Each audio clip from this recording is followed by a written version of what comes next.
I ended the last video by saying that I was going to make a video about my daughter's great-grandfather, and I will soon, but I wanted to go a different way for this video. People are reaching out to me and saying that they were also hurt by the people I'm exposing. People are saying they have been worried about Stargard Poland for quite some time. People are angry. People are tired of other people hurting our children. Please do not take matters into your own hands.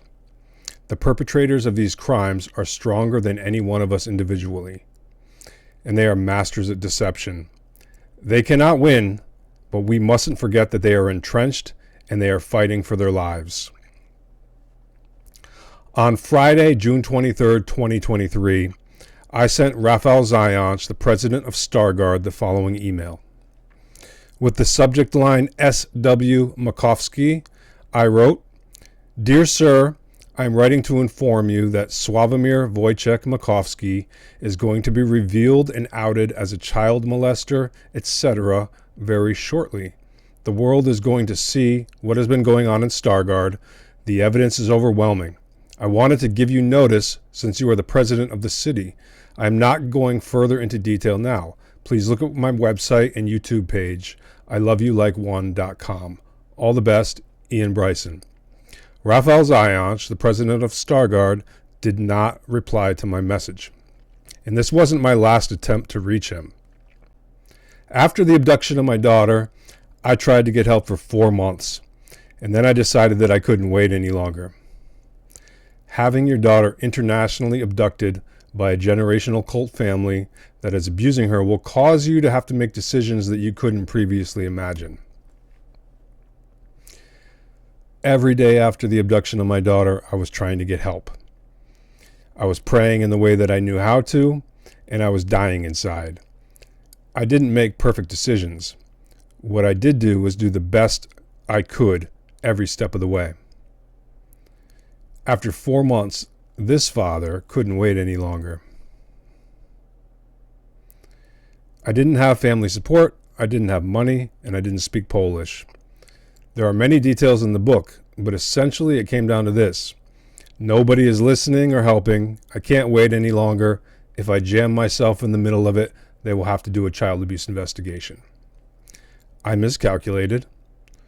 Prosecutor Arkadiusz Weselowski did not care about my daughter. He was excited about prosecuting me for my crime. I tried to explain to him that my actions were not out of anger or retribution, but because I had been asking for a child abuse investigation for 4 months and nobody was listening. He never tried to understand what I was saying. I would say ritual abuse, and his interpreter would write gvalt. I told him it was organized caregiver abuse, and his investigation consisted of talking to the alleged victims and asking them if Sławomir was a problem or Iain. The absolute ignorance about what severe caregiver-inflicted abuse is and what it does to a person's psyche was and is appalling. Sławomir's best friend, who is also my first wife's godfather, works at Sąd Rejonowy w Szczecinie, which is where my trial began. He is a civil judge, and his name is Bogdan. I don't remember his last name, and I don't want to guess. I requested a change in venue because of the obvious conflict, but this was denied, and I was sent to Arrest Śledczy w Stargardzie, and I spent the next 19 months in Stargard and Szczecin on 23-hour-per-day lockdown, dreaming that a child abuse investigation was happening on the outside. But they didn't even know what I had alleged. Prosecutor Weselowski determined that he had ruled out my allegations by talking to my first wife. Eventually, I found myself in front of Judge Maciej Straczynski. My hopes that he would be a wise judge were dashed when he laughed when I told him my daughter was being ritually abused. He wouldn't have my daughter evaluated, and he wouldn't allow me to call witnesses on my behalf. I told him that there were witnesses who would testify to the fact that my wife was seeking treatment for a trauma-related disorder and to the fact that I was seeking help for weeks prior to the abduction. Knowing that there is a Polish law which clearly states that all evidence must be examined, I couldn't wait for trial. Judge Straczynski specifically told me that he did not have to investigate anything that he didn't want to. I spent many hours preparing for trial, knowing that I could break through the lies that this cult family was trying to get sealed into the court record. I knew my first wife was running on a script given to her by her abuser, and I knew how to break it. Why did you keep using the soap that made our daughter scream when you knew it made her scream and terrified her? Why would you use this soap on multiple trips to Poland? Why would you not take our daughter to the doctor with me when I asked?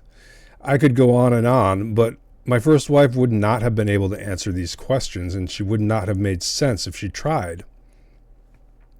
Judge Straczynski banned me from the courtroom for only caring about my daughter. I had no interest in defending myself. My entire reason for being there was to have a platform, and so he decided that my testimony was not needed.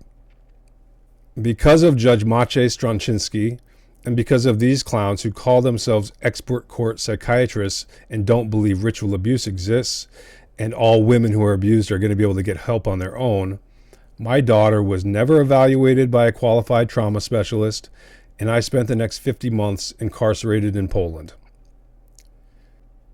In an article from July 2020, an author writes about Judge Straczynski.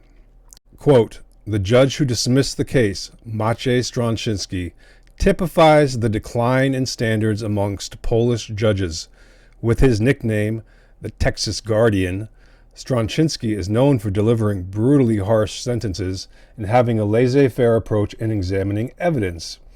In explaining his decision to give a homeless man a life sentence of 40 years, he claimed that such people were, quote, part of an inferior race, unquote, and that they, quote, killed for pleasure, unquote. Consequently, he felt he couldn't see any real prospect of rehabilitating the defendant back to society. Straczynski's ties to law and justice, and particularly Zaboro, make for uncomfortable reading. Yet he represents just the tip of the iceberg, with other judicial scandals including botched investigations, phony trials, and outrageous levels of corruption over the past decade. These include the conviction of a policeman for murdering his wife, despite testimony being entirely fabricated. It really stinks that my daughter had to be caught up in the middle of this nonsense. It's time to get her out."